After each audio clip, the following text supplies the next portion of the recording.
कहते हैं कि एक अच्छा लीडर तब तक किसी को लीड नहीं कर सकता, किसी को सही रास्ते पर नहीं ले जा सकता जब तक खुद उसे अपने मकसद का पता ना हो।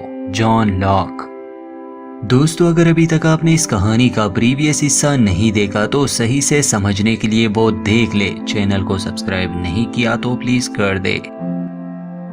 मैं जानता हूं कि आप में से बहुत लोग ये चाहते हैं कि एपिसोड्स को जल्दी से जल्दी पब्लिश किया जाए। यकीन मानिए, एज एक्सप्लेनियर ये ऐसी सीरीज है जिसका हर एपिसोड और डायलॉग इतने खूबसूरत है कि स्किप करने को दिल ही नहीं चाहता। और अगर हमने ऐसा किया तो शायद इसका जो मजा है वो खराब हो जाए। फिर भी हम कोशिश करेंगे इसे जल्दी से जल्दी अच्छे से कवर कर ले। आई होप आप मेरी बात समझ गए होंगे। चलिए अब कहानी पर आते हैं। तो इस बार शुरुआत होती है एक छोटे लड़के से। उसका झगड़ा चल रहा था। इस लड़के का एक दोस्त था जिसे मार पड़ रही थी। ये छोटा लड़का असल में जैक है। बुली करने वाला जैक से कहता है कि तुम यहाँ से चले जाओ जैक, तुम इस लड़के की मदद नहीं करोगे वरना हम तुम्हें भी मारेंगे। जैक उस बेबस लड़के की ओर देखता है मगर वो भागता नहीं बल्कि उसे बचाने की कोशिश करता है। इससे ये तो साबित हो गया कि जैक बचपन से ही दूसरों का ख्याल रखने वाला था। इस लड़ाई के बाद जैक के पिता उससे मिलते हैं। उससे पूछते हैं कि तुम्हें ये मार कैसे पड़ी। तो जैक बताता है कि कुछ लड़के उसके दोस्त को मार रहे थे। तो उसके पिता कहते हैं कि तुम्हें तो नहीं मार रहे थे ना, तुम हर किसी को नहीं बचा सकते जैक। जैक के पिता असल में एक चीफ सर्जन थे। वो कहते हैं कि जानते हो बेटा, हर दिन कोई ना कोई मरता है। मैं बचाने की बहुत कोशिश करता हूँ मगर नहीं बचा पाता। मेरे हाथ खून से रंगे होते हैं। शाम को जब मैं घर आता हूँ तुम लोगों के साथ बैठकर खाना खाता हूँ। जरा सोचो मैं ये सब कैसे कर लेता हूँ, इतनी हिम्मत कहाँ से आती है। जैक, आखिर तुम कब समझोगे कि तुम हीरो नहीं बन सकते, हर किसी की मदद नहीं कर सकते। अगर तुम लीडर बनने की कोशिश करोगे, सबको सुरक्षित रखने की जिम्मेदारी लोगे और फिर अगर तुम इस काम में नाकाम होते हो तो यकीन करो बेटा, तुम्हारा दिल टूट जाएगा, तुम बहुत कुछ खो दोगे। इसलिए दुनिया की सच्चाई को कबूल करना सीख लो बेटा। खैर, ये तो जैक के पास्ट से जुड़ी कुछ यादें थी। इससे हम ये तो जान गए कि असल में उसे जो आदमी नजर आ रहा है वो और कोई नहीं बल्कि जैक के पिता है। मगर वो यहाँ आए कैसे, ये सब एपिसोड के आखिर में क्लियर हो जाएगा। कहानी को प्रेजेंट पर लाते हैं। ओशियानिक प्लेन के सर्वाइवर्स बीच पर थे। एक जगह जैक गुमसुम सा बैठा हुआ था। तभी चार्ली भागते भागते उसके पास आता है। उसे कहता है कि जैक, समंदर में कोई डूब रहा है। जैक ध्यान देता है तो दूर लहरों के बीच में से कोई पानी में डूब रहा था। जैक जल्दी पानी में जाता है। चार्ली कहता है कि मैं चला जाता मगर मुझे तैरना नहीं आता। फिर जैक स्विम करते करते उस जगह तो पहुंच जाता है मगर वहां उसे कोई नजर नहीं आता। इसलिए वो पानी में 2-3 बार गोता लगाता है और तभी वो बून को बाहर निकाल लेता है। वो उसे किनारे पर लाने वाला था। बून की हालत बुरी थी, वो मरते मरते बचा था। जब जैक उसे वापस ला रहा था तो बून पूछता है कि तुमने उसे बचाया, उस लेडी को जो डूब रही थी और मदद की आवाजें दे रही थी। तब जैक और हम ऑडियंस को रियलाइज होता है कि असल में बून किसी औरत को बचाने आया था। वो थोड़ी दूरी पर थी, वो अभी भी जिंदा थी मगर डूब रही थी। जॉन एक ऐसी कश्मकश में था कि अगर वो बून को छोड़ देता तो वो डूब जाता, मर जाता, और अगर वो ऐसा ना करेगा तो वो औरत मर जाएगी। मजबूरन जैक बून को किनारे पर ले आता है मगर दोबारा जब वो समंदर में जाता है वो औरत मर चुकी थी। बाद में जैक केट से बात करता है। उससे पूछता है कि वो कौन थी। केट बताती है कि उसका नाम जैस्मिन था।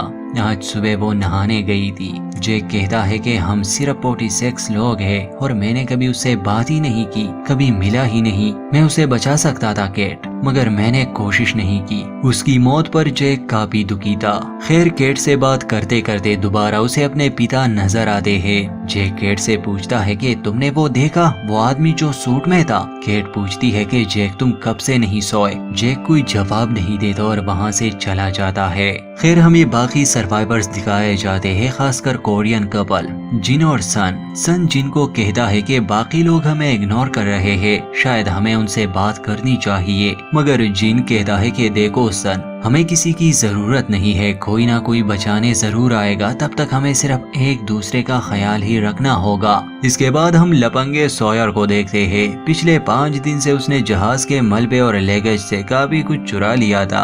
वो अपना सामान किसी के साथ फ्री में नहीं शेयर करता था, हमेशा ट्रेड करता था। शेनन उसके पास आती है कुछ लेने, मगर सॉयर की उससे डील नहीं हो पाती। मतलब कि सॉयर ने आइलैंड पर एक दुकान खोली है जिसका नाम होना चाहिए सॉयर सर्वाइवर शॉप, जहां कुछ लेने के लिए कुछ देना पड़ता है। इसके बाद हर्ली और चार्ली दिखाए जाते हैं। हर्ली पहले आता है जैक के पास, उसे देखकर कहता है कि डूड, तेरा चेहरा तो लटका हुआ है, रंग भी उड़ चुका है, तुम ठीक तो हो ना? असल में जैक पिछले 3 दिन से सोया ही नहीं। खैर ये दोनों जैक को टेंट में लाते हैं और उसे सारा पानी दिखाते हैं जो अब बहुत कम था और लोग 40 से भी ऊपर थे। हर्ली कहता है कि देख यार, किसी को नहीं पता कि हमारे पास पीने का पानी खत्म होने वाला है, बस इतना ही बचा है। अगर बाकी सबको पता चला तो उनमें खौफ और डर फैल जाएगा। तो बताओ जैक, हम आगे क्या करें? जैक तो पहले से ही परेशान था, आज वो औरत जो डूब गई उस वजह से, और शायद उसे अपने पिता की वो बात याद आ रही थी कि एक लीडर बनना अक्लमंदी नहीं। तो वो गुस्से में कहता है कि तुम लोग मुझे ये सब क्यों बता रहे हो, मुझे नहीं पता इसके साथ क्या करना है। और इसी के साथ वो वहाँ से चला जाता है। थोड़ी देर के लिए वो साए में बैठा अपने पास्ट के बारे में सोच रहा था कि बून उसके पास आता है, गुस्से में उससे कहता है कि तुमने उस औरत को मरने दिया, तुम्हें मुझे बचाने की जरूरत नहीं थी। जैक उसे समझाता है कि देखो बून, ये सही वक्त नहीं है इस बात को छेड़ने का।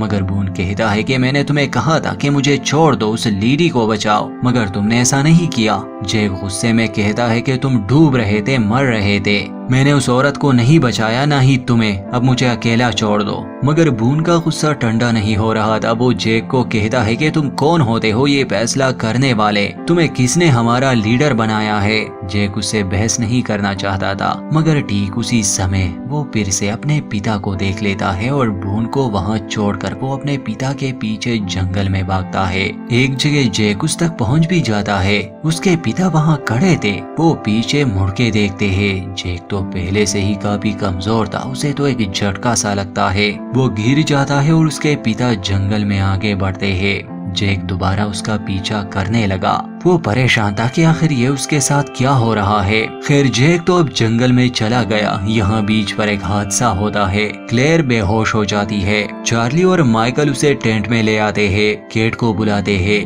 केट उसे होश में लाती है। सभी काफी परेशान थे। केट चार्ली को कहती है कि जल्दी से पानी दो। चार्ली ने सारा पानी इसी टेंट में रखा था, मगर अब वो वहाँ नहीं था, किसी ने चुरा लिया था। अब ये इन लोगों के लिए एक नई मुसीबत खड़ी हो गई। पानी ऑलरेडी इतना कम था और वो भी किसी ने चुरा लिया। बाद में जॉन, सईद और केट इस बारे में बात करते हैं। जॉन पूछता है कि हमारा डॉक्टर कहाँ है? किसी को नहीं पता था वो कहाँ चला गया। जॉन केट और सईद को कहता है कि जब बाकी लोगों को पता चलेगा कि पानी अब खत्म होने वाला है तो वो डर जाएंगे, पर जब उन्हें ये पता चलेगा कि वो किसी ने चुराया है तो वो बदतर होगा। इसलिए मैं जंगल में जाता हूँ पानी ढूंढने, तो यहाँ बाकी सबका ख्याल रखना और किसी को शक मत होने देना। अब लोग भी जंगल में चला जाता है। कहानी जैक पर फोकस होती है। उसे जंगल में कभी अपने पिता नजर आते तो कभी नहीं, मगर वो उनके पीछे भाग रहा था, वो भी काफी टाइम से। एक जगह वो रुक जाता है और अपने पिता को आवाजें देता है कि खुद को सामने लाए, आप कहाँ हैं? उसे दोबारा आहट सुनाई देती है। इस बार जब जैक पीछा करता है तो उसका पैर फिसल जाता है और वो लुढ़कते हुए काई के करीब आ जाता है। वो नीचे भी गिर सकता था, मगर वो एक टहनी को पकड़ लेता है। वो खुद को ऊपर लाने की कोशिश भी कर रहा था, मगर नहीं कर पा रहा था। थोड़ी देर बाद उसकी मदद के लिए कोई हाथ बढ़ाता है और वो था जॉन लॉक। शायद उसने जैक को देख लिया था। वो उसे ऊपर लाता है और जैक जब ऊपर आता है वो जोर जोर से हंसने लगा। शायद उसे यही लग रहा था कि अब वो पागल हो रहा है। खैर इन दोनों के पास हम बाद में आएंगे। वहाँ बीच पर अब क्लेयर की तबीयत खराब होने लगी थी। चार्ली उसका ख्याल रख रहा था। उसे थोड़ा बहुत पानी मिलता है, वो उसे पिलाता है। क्लेयर यहाँ कहती है कि चार्ली, आमतौर पर लोग मुझसे डरते हैं, वो मुझसे आंखें नहीं मिलाते। जैसे मैं कोई टाइम बॉम्ब हूँ और मैं किसी भी समय फट जाऊंगी। उन्हें डर लगता है मुझसे, इस बेबी से। उन्हें शायद ये एक बड़ा बोझ लगता है। मगर तुम चार्ली, तुम ऐसा नहीं करते। तुम मेरी आंखों में देखते हो और तुम्हें डर नहीं लगता। चार्ली कहता है कि तुम सही हो क्लेयर, मुझे डर नहीं लगता तुम्हें देखने पर। अब बाहर हर्ली भागते भागते सईद और केट के पास आता है। उन्हें कहता है कि दोस्तों, चाइनीज कपल के पास पानी है। वैसे ये कोरियन कपल है, मगर हर्ली को अभी तक पता नहीं। सईद और केट सन के पास जाते हैं। सईद गुस्से में उससे पूछता है कि बताओ ये पानी कहाँ से मिला। वो 2-3 बार उससे पूछता है। केट सईद को कहती है कि वो हमारी बात नहीं समझ रही, मगर सईद कहता है कि ये समझ रही है। उस समय जब जिन देखता है तो वो जल्दी से वहाँ पहुँच जाता है। सईद को गुस्से में अपनी भाषा में कुछ कहता भी है, मगर केट बड़े प्यार से उससे पूछती है कि ये पानी कहाँ से आया। तो जिन सॉयर की तरफ इशारा करता है। केट तो उसके पास जाने वाली थी, मगर सईद उसे रोकता है कि अभी नहीं, हमें इसके पास पानी नजर नहीं आ रहा। अगर हम ऐसे ही उससे पूछेंगे तो ये हमें नहीं बताएगा, हमें इसे रंगे हाथों पकड़ना होगा। तो ये दोनों अब इंतजार करते हैं। अब कुछ देर बाद सॉयर चुपके से जंगल में जाता है, जहाँ उसने अपना सामान छुपाया था। वहाँ उसने काफी कुछ रखा था। अब ये सब किसी और सर्वाइवर ने नहीं किया था। खैर, जैसे ही वो ब्रीफकेस को खोलता है, केट उस पर हमला करती है। उससे पूछती है कि बताओ सॉयर, पानी कहाँ है। इतने में सईद भी आता है। सॉयर से पूछता है कि जल्दी बताओ पानी कहाँ है। सॉयर गुस्से में कहता है कि मैंने पानी नहीं चुराया, कोरियन कपल को मैंने अपनी बोतल मछली के बदले दी थी। तब केट सॉयर के सारे सामान को चेक करती है, वहाँ पानी नहीं था। सॉयर कहता है कि मुझे पानी की परवाह नहीं बेवकूफो, क्योंकि यहाँ बारिश होती रहती है, जल्द या बाद में, पर पानी की समस्या हल हो जाएगी। सईद और केट को जब यकीन आ जाता है कि पानी इसने नहीं चुराया तो वो वहाँ से जाने लगे। खैर, जाने से पहले सॉयर केट को आवाज देता है और कहता है कि केट, तुम कुछ भूल रही हो। वो उसकी तरफ मार्शल का बैज फेंकता है और कहता है कि मुबारक हो, अब तुम इस टाउन की नई शेरिफ हो, सबकी समस्याएं हल करने वाली। इसके बाद हम जंगल में आते हैं जॉन और जैक के पास। जॉन लोग जंगली पौधों के पत्तों से पानी जमा कर रहा था। अब जैक जॉन से पूछता है कि बाकी सब कैसे है। जॉन जवाब देता है कि वो प्यासे है, भूखे है, इस इंतजार में है कि कोई उन्हें बचाने आएगा और कम से कम इस उम्मीद में बैठे है कि कोई तो उन्हें लीड करेगा। जैक पूछता है कि मैं नहीं कर सकता, मैं कोई लीडर नहीं हूँ। मगर जॉन कहता है कि बाकी सब तो तुम्हें वही मानते हैं। जैक कहता है कि मुझे नहीं पता मैं उनकी मदद कैसे करूँ, उन्हें कैसे सुरक्षित रखूं, ये बड़ी जिम्मेदारी है। लॉक उससे पूछता है कि तुम यहाँ जंगल में क्या कर रहे थे जैक। जैक जवाब देता है कि मुझे लगता है मैं पागल हो रहा हूँ। जॉन कहता है कि नहीं, ऐसा नहीं है, तुम पागल नहीं हो रहे, बताओ तुम जंगल में क्यों आए। जैक कहता है कि मैं किसी का पीछा कर रहा था। लॉक मुस्कुराकर कहता है कि तुम व्हाइट रैबिट का पीछा कर रहे थे, एलिस इन द वंडरलैंड की तरह। जैक हंसता है कि हाँ ऐसा ही, मगर जब भी मैं करीब पहुंचता हूँ वो वहाँ नहीं होता, मगर मैं देख पाता हूँ। जॉन ये सुन रहा था। वो जैक से पूछता है कि एक डॉक्टर होने के नाते तुम क्या सोचते हो कि ये क्या है। जैक कहता है कि मैं प्यासा हूँ, पिछले 3 दिन से सोया नहीं हूँ और मैं पोस्ट ट्रॉमेटिक शॉक से गुजरा हूँ, तो डेफिनेटली ये हेल्यूसिनेशंस है और कुछ नहीं, ये मेरा वहम है बस। जॉन उसे कहता है कि ठीक है जैक, पर इसका एक और एक्सप्लेनेशन भी है। क्या हो अगर तुम जो देख रहे हो वो सच हो, सिर्फ चंद सेकंड्स के लिए ये मान लो, यहाँ जो कुछ भी हो रहा है शायद उसके पीछे एक वजह है। जैक हंसते हुए जवाब देता है कि नहीं, ऐसा मुमकिन नहीं कि जो मुझे नजर आ रहा है वो सच है। खैर, जॉन उसे कहता है कि जैक सुनो, मैं तो बस एक आम सा इंसान हूँ, मगर मैंने इस आइलैंड की एक झलक देखी है और जो भी मैंने देखा वो बहुत खूबसूरत था। बाकी सब ने भी ये महसूस किया है, मगर वो इस बारे में बात नहीं करते क्योंकि वो डरते हैं। इसके बाद जॉन वहाँ से जाने लगा ताकि वो और पानी जमा कर सके। जैक भी उसके साथ जाने की बात करता है, मगर जॉन उसे रुकने का कहता है कि तुम मत आओ, तुमने जो शुरू किया था अब उसे खत्म करो। जैक पूछता है क्यों। जॉन जवाब देता है कि एक अच्छा लीडर तब तक लीड नहीं कर सकता जब तक उसे खुद नहीं पता वो कहाँ जाए। जॉन की बात मानकर जैक वहीं पर रह जाता है। अब यहाँ से हम जैक के पास्ट में जाएंगे।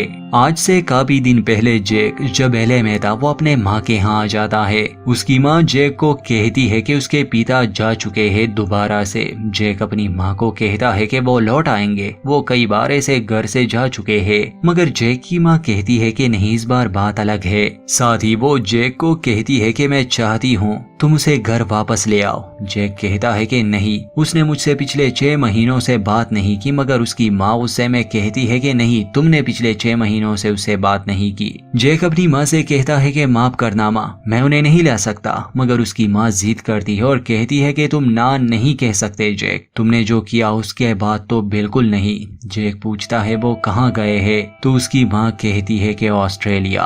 और यहाँ से हम जान पाते हैं कि असल में जेक ऑस्ट्रेलिया क्यों आया था। खैर, अपने पिता को ढूंढते ढूंढते वो एक होटल में आता है, मगर वो वहाँ नहीं थे, पिछले कुछ दिनों से मिसिंग थे। होटल वाले बताते हैं कि वो गाड़ी चलाने के हालत में भी नहीं रहते थे, क्योंकि वो हमेशा पीते रहते थे और उनका बर्ताव भी अजीब था। खैर, कुछ दिनों के बाद जेक को पता चलता है कि उसके पिता अब नहीं रहे। वो लाश को कंफर्म करने के लिए जाता है। अपने पिता को मरा हुआ देखकर वो बहुत रोता है। इसके बाद वो अपने पिता की लाश को वापस एलए लाने वाला था। हालांकि एयरपोर्ट पर उसे रोकने की कोशिश भी की जाती है, मगर जेक उनसे रिक्वेस्ट करता है कि देखो मिस, तुम्हारे सामने मैं इस नए सूट में खड़ा हूँ, तुमसे विनती कर रहा हूँ, मुझ पर एक एहसान करो। मुझे 16 घंटे में ये कॉपिन एलए पहुँचाना है, जहाँ मेरे लोग इंतजार कर रहे हैं। मुझे ये काम करना ही होगा। मुझे अपने पिता को वापस ले जाना है, उन्हें दफनाना है। खैर, इसके बाद कस्टम वाले इसे क्लियर कर देते हैं और कॉपिन के साथ जेक भी ओशियानिक प्लेन पर चढ़ जाता है। आगे की कहानी तो हम जानते हैं कि हुआ क्या था। इसीलिए तो जेक को ताज्जुब हो रहा था कि आखिर उसके पिता इस आइलैंड पर उसे क्यों नजर आ रहे हैं, क्योंकि वो तो कब के मर चुके हैं। लोग अपाइज था, वो ठीक हो गया तो शायद जेक के पिता भी जिंदा हो गए हो, कौन जाने। अब आते हैं आइलैंड पर। रात हो चुकी थी, जेक जंगल में था। तब वो किसी की आहट सुनता है। वो दोबारा से उसका पीछा करने लगा और इस बार जेक एक गुफा में पहुंच जाता है। वहाँ पानी था, पीने का साफ पानी, और हर जगह सामान बिखरा पड़ा था। आगे जाने पर जेक देखता है कि जहाज का एक हिस्सा यहाँ भी गिरा है। और अजीब ये था कि जेक के पिता का कॉफिन भी वहाँ था। जेक उस कॉफिन को देखकर काफी जज्बाती हो जाता है। वो उसे खोलता है, मगर वो अंदर से खाली था। जेक पहले तो रोता है और फिर गुस्से में आकर उस कॉफिन को तोड़ देता है, क्योंकि वो अपना वादा पूरा नहीं कर पाया। वो अपने पिता को वापस घर लेके नहीं गया। बीच पर हम देखते हैं कि बून क्लेयर को पानी दे रहा था। चार्ली उसे पकड़ लेता है। असल में वो बून था जिसने पानी चुराया था। सभी उस पर गुस्सा करते हैं, पूछते हैं कि तुमने ऐसा क्यों किया। बून कहता है कि मैं और क्या करता, जेक हमें छोड़कर चला गया है, किसी को तो जिम्मेदारी लेनी थी। खैर, इतने में जेक पहुंच जाता है, कहता है कि इसे अकेला छोड़ दो। वो सबके सामने आता है और कहता है कि आज एक औरत सिर्फ नहाने के लिए गई थी और वो मर गई। आज छठा दिन है। हमें उम्मीद थी कि कोई हमें बचाने आएगा, मगर कोई नहीं आया और ना ही आने की उम्मीद है। हमें सिर्फ अपने लिए नहीं सोचना चाहिए, क्योंकि अगर ऐसा किया तो हम में से हर कोई अकेले ही मर जाएगा। मुझे जंगल में पीने का पानी मिल चुका है। सुबह होते ही हम में से कुछ लोग पानी लेने जाएंगे। अब समय आ गया है कि हम खुद हालात को संभाले। हमें यहाँ जिंदा रहना है, एक दूसरे का ख्याल रखना है। पिछले हफ्ते हम एक दूसरे के लिए अजनबी थे, मगर अब ऐसा नहीं है। हर कोई जिंदा रहने की जंग में अपना हिस्सा लेगा। खुदा जाने हम कब तक यहाँ फंसे रहेंगे। या तो हम अकेले अकेले ही मर जाएंगे या एक साथ जिएंगे। जेक के स्पीच से कम इन लोगों में हिम्मत तो आ गई। एपिसोड के लास्ट सीन में हम सॉयर को देखते हैं, जो बून के पास आता है और पूछता है कि कैसा महसूस होता है। बून पूछता है कि क्या कैसे महसूस होता है। सॉयर हंसते हुए कहता है कि हेटेड लिस्ट में मेरी तरह सबसे टॉप पर आना, जब सभी तुम्हें विलन और बुरा इंसान समझ रहे हो। मुबारक हो, अब तुम भी मेरे साथ गिने जाओगे। बून कोई जवाब नहीं देता, वो खामोश रहता है। और यहीं पर इस एपिसोड का दी एंड। दोस्तों, आगे देखेंगे होता क्या है। चैनल के साथ जुड़े रहिए। सब्सक्राइब नहीं किया तो कर दे, वीडियो लाइक कर दे और स्टोरी को लेकर अपनी राय जरूर दे।